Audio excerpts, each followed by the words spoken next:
Hi everyone, my name is Ashley and I am going to talk to you about books that are getting a lot of buzz this year for the Caldecott Award.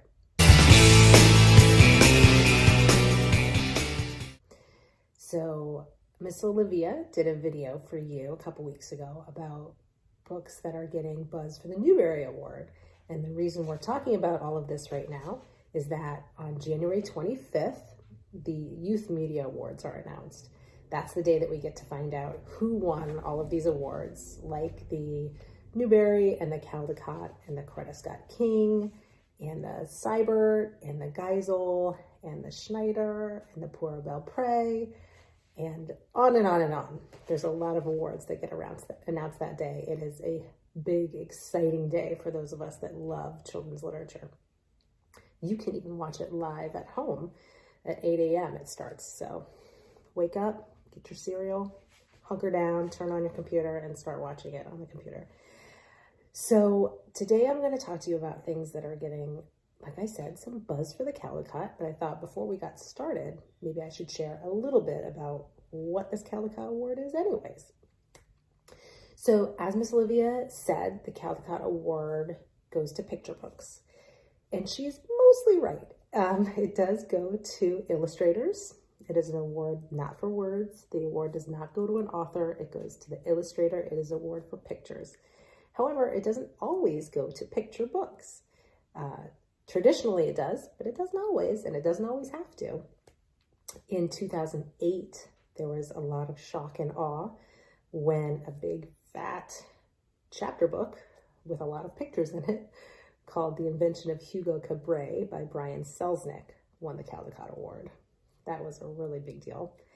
And then again in 2015, something pretty exciting and surprising happened when Jillian Tamaki won a Caldecott honor for a graphic novel that she illustrated, that her sister wrote, called This One Summer. And a lot of people did not see this coming.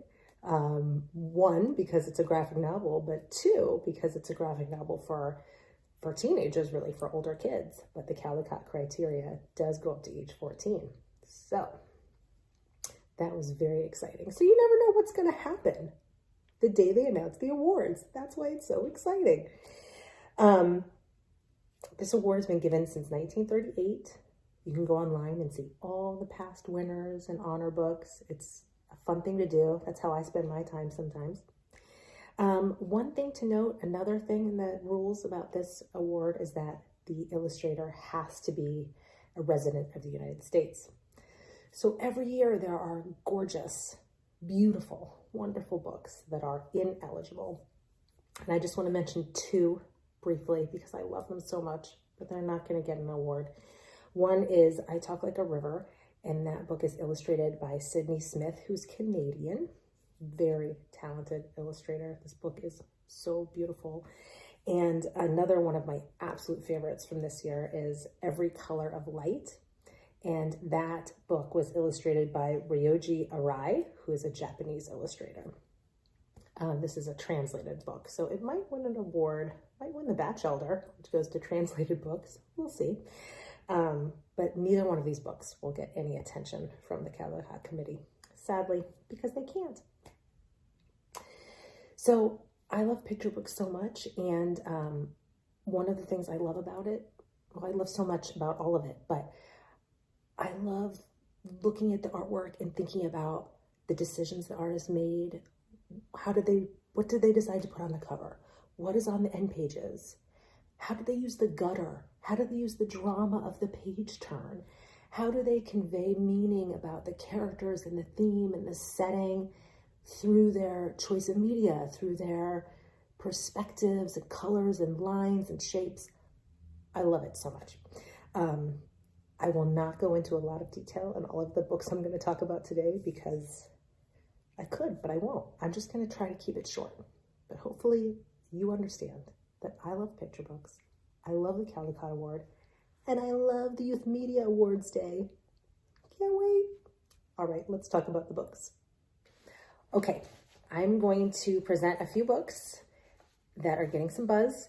I'm going to present them in alphabetical order by the name of the illustrator, except for the last one. I'm saving my favorite for last, and it's not in order. Okay, so the first one is Outside In, and this is illustrated by Cindy Derby and written by Deborah Underwood. This book has just absolutely gorgeous watercolor images. Some use natural elements. She used things like dried flower stems to create some of the lines, so the art matches the meaning and the theme of the book really beautifully. The next one is I Am Every Good Thing, and this is illustrated by Gordon C. James, who won a Caldecott honor pretty recently in 2018 for his book Crown, an Ode to the Fresh Cut. And I Am Every Good Thing is written by Derek Barnes, as was Crown, so they've worked together before. And similar to the last one, I love this book because of how well the art pairs with the text and really lifts the theme of the book, which is Black pride and joy. And these pictures are just so vibrant and joyful and powerful, and this book makes you feel so good. The words and the text together make you feel so good. I love it. The next book is Hike, which is written and illustrated by Pete Oswald. And in this book, Oswald really beautifully uses panels and line and perspective. And so you can see all these details in these pictures, and it's a pretty much wordless story. So through his use of panels, there's like just really beautiful pacing, so many details to look at, and you learn so much about the characters through the pictures in this book. I love it. The next one is The Old Truck, and this is written and illustrated by two brothers who work together, Jarrett and Jerome Pumphrey. This book feels like a timeless classic, even though it's also very modern in a lot of ways. Amazing fact about this book that the Caldecott Committee is going to love, which is that they made over 250 stamps by hand, and they used those stamps to create the artwork in this book. And that ties so perfectly to the themes in the book of hard work and resourcefulness. It's amazing. The next one is so cool because it's nonfiction, and it's called Honeybee, The Busy Life of Apis mellifera. And this book was created by a husband and wife duo who work together frequently. It was illustrated by Eric Roman, who won the Caldecott Medal in 2003 for his book My Friend Rabbit, and he also won a Caldecott honor in 1995 for Time Flies. And it was written by his wife, Candace Fleming, who is a very celebrated author. He's won many awards as well. This book, if you haven't seen it yet, you've got to get your hands on it. You're going to learn so much about bees, and the oil paintings are like photorealistic. They're amazing. Just the craft on display here is really outstanding. The next title is Lift, and this was illustrated by Dan Santat, who won the Caldecott Medal in 2015 for his book, The Adventures of Beagle, the Unimaginary Friend, and Lift was written by Min Lay. And this is the story of sibling rivalry and pushing elevator buttons, but Dan Santat's art is just incredible. He uses digital artwork, he uses color and light and dark really expertly. He uses perspective really well, and he creates the most outstanding imaginary worlds and tells you so much about the characters and their imagination and their relationship in the pictures. The next one is My Best Friend, and this was illustrated by Jillian Tamaki, who, as I said, won an award in 2015. She won a Caldecott honor for the graphic novel This One Summer, and it was written by Julie Foliano. Jillian Tamaki chose to use a very limited color palette in this book. It's very soft, gentle colored pencil drawings and very few colors. And the pictures just match the honest, simple, sweet friendship of the story so beautifully. She also uses page turns really, really well, and she uses white space really well, which sounds counterintuitive, but artists really have to think about whether or not they fill the page or they don't. And if they don't, how do they use white space? Love it. The next one is The Blue House, and this is written and illustrated by Phoebe Wall. These illustrations are just really lovely. They are created with watercolor, collage, and colored pencil, and they're just filled with details that convey so much about the characters, their lives, their emotions, their relationships.